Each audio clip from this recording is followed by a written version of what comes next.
Hello বন্ধুরা, শুভ দুপুর নিয়তির রান্নাঘরে আপনাদের স্বাগত। আজকে আমি বানিয়েছি মাটন কারি। তো একটু অন্যরকমভাবে বানিয়েছি। কিভাবে বানিয়েছি চলুন দেখাই। তো প্রথমে কিছু গোটা মশলা নেব আমি। 1 কেজি মাংসের জন্য 3টে বড় সাইজের পেঁয়াজ কুচি, 2টো টমেটো কুচি, 1 চামচ গোটা জিরা, 1 চামচ গোটা ধনে, 15-20টা কাঁচা লঙ্কা, 10-12টা মতো শুকনো লঙ্কা, 2টো রসুনের বাঞ্চ আর কিছু রসুনের কোয়াও নিয়ে নিয়েছি, 1.5 ইঞ্চি মতো আদা কুচি আর এলাচ, দারচিনি, লবঙ্গ সব একসাথে আমি কড়াইতে তেল গরম হয়েছে দিয়ে দিয়েছি। একটু লাল লাল করে ভেজে নেব। সব গোটা মশলাগুলোকে আমি ভেজে নিয়েছি দেখুন। এবার বাটিতে তুলে নিয়েছি ঠান্ডা হতে দেওয়ার জন্য। এবার আমি গ্রাইন্ড করে নেব মিক্সার গ্রাইন্ডার। দেখুন পেস্ট করে নিয়েছি, এরকমই পেস্ট করে নিতে হবে। এবার কড়াইতে আরেকটু তেল দিয়ে 2টো তেজপাতা ফোড়ন দিয়ে ওই পেস্ট করে রাখা মশলাটা আমি এর মধ্যে দিয়ে দেব।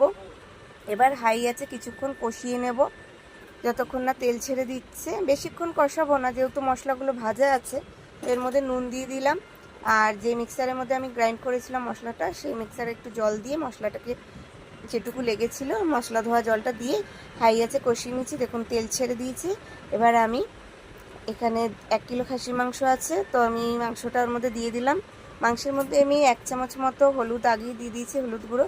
এবার হাই আছে আমি কিছুক্ষণ কষিয়ে নেব ভালো করে, যাতে মাংসের গায়ে মশলাটা ভালো করে লেগে যায়। এবার আধ ঘন্টা ঢেকে ঢেকে আমি কষাবো। যত কষানো হবে মাংস তত ভালো হবে খাসির মাংস। দেখুন অনেকটা কষানো হয়ে গেছে। এই পর্যায়ে আমি ডুমো ডুমো করে কেটে ধুয়ে ভেজে নিয়েছিলাম আমি আলুগুলো ভেজে নিয়েছিলাম, সেটা আমি দিয়ে এর সাথে একটু নেড়ে ছেড়ে কষিয়ে নিয়ে আবার ঢেকে দেবো মিডিয়াম আছে। এবার আমি দেখুন অনেকটা কষানো হয়ে গেছে। এখানে 60 থেকে 70% কষানো হয়ে গেছে। আর একটু ভালো করে কষিয়ে নেব।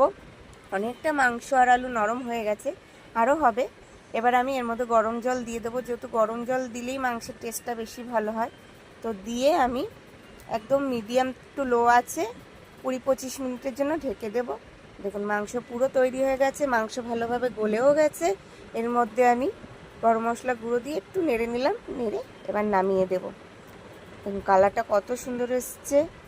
ভালো লাগলে লাইক শেয়ার কমেন্ট করবেন, পেজটিকে ফলো করে আমার পাশে থাকবেন। আর কেমন হয়েছে একটু কমেন্টে জানাবেন।